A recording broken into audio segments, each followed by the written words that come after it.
Kita semua tahu memang tidak niat Jokowi dan parlemen di zamannya untuk menuntaskan korupsi dari muka bumi Indonesia. Di mana triliunan angka korupsi terindikasi di zamannya berkuasa. Angkanya nggak masuk akal semua. Terbaru ada indikasi pejabat Bank Indonesia dan OJK diduga selewengkan dana CSR masuk ke kantong pribadi. Itu pun lambat sekali penanganannya. Warganet meminta keseriusan KPK untuk mengusut dugaan penyalahgunaan dana Corporate Social Responsibility di Bank Indonesia dan OJK. Diduga penggunaan dana CSR tidak sesuai dengan prosedur yang berlaku dan adanya praktek-praktek penyelewengan yang merugikan masyarakat. Setelah warganet ramai, barulah KPK mengusut dugaan korupsi dalam penggunaan dana CSR dari BI dan OJK dan mengatakan bahwa kasus itu sudah memasuki tahap penyidikan dan telah akan ditetapkan tersangkanya, termasuk dari unsur legislatif. Modus operandi yang diungkapkan adalah penggunaan dana CSR yang tidak sesuai dengan peruntukannya, di mana sebagian dana dialihkan untuk kepentingan pribadi.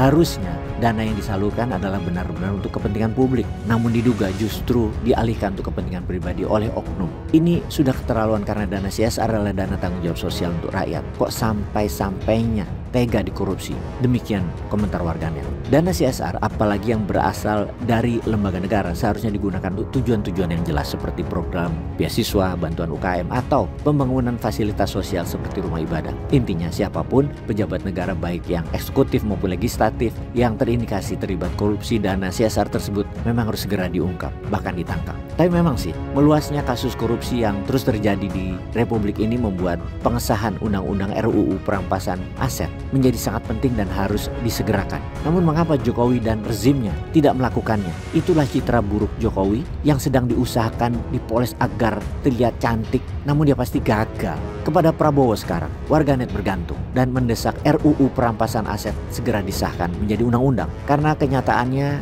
semua itu merugikan negara akibat korupsi yang sangat besar. Besar sekali, terutama di rezim Mulyono ini. KPK harus menjaga integritas dan menangani banyak kasus agar publik dapat kembali percaya bahwa dana yang seharusnya digunakan untuk kepentingan masyarakat benar-benar digunakan sesuai tujuan awalnya. Namun KPK agaknya ada di tangan Mulyono yang digunakan untuk kepentingan alat tekan dirinya agar terus berkuasa dan punya pengaruh, bukan untuk kepentingan masyarakat. Warganet banyak bertanya dalam kasus BI dan OJK yang menyalurkan dana CSR untuk apa? Ketiadaan aturan yang mewajibkan kedua lembaga tersebut untuk menyalurkan dana CSR itulah yang berpotensi terjadinya penyimpangan dana. Kewajiban penyaluran dana CSR itu hanya berlaku pada organisasi perusahaan yang mendapatkan untung atau laba dan adanya imbal balik atau trade-off terhadap lingkungan sekitar lokasi operasinya di Indonesia. Lalu pertanyaannya, apakah BI dan OJK lembaga yang menghasilkan keuntungan atau laba? Tidak hanya itu, untuk tujuan apa penyaluran dana CSR dari keduanya itu? Inilah semua yang menjadi pertanyaan warganet. Diduga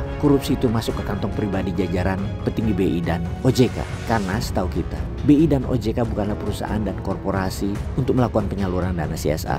Tugas pokok dan fungsi atau tupoksi keduanya terutama masing-masing berada dalam bidang ekonomi dan moneter yang harus melakukan stabilitas ekonomi dan moneter serta pengawasan lembaga keuangan. Terus, kenapa kita terlihat menyerang BI dan pejabat OJK kali ini? Habis mereka kok berani ngutang ke IMF misalnya 10 juta dolar gitu ya, tapi kenapa nggak berani ngutang pakai printing money ke diri sendiri senilai 150 miliar?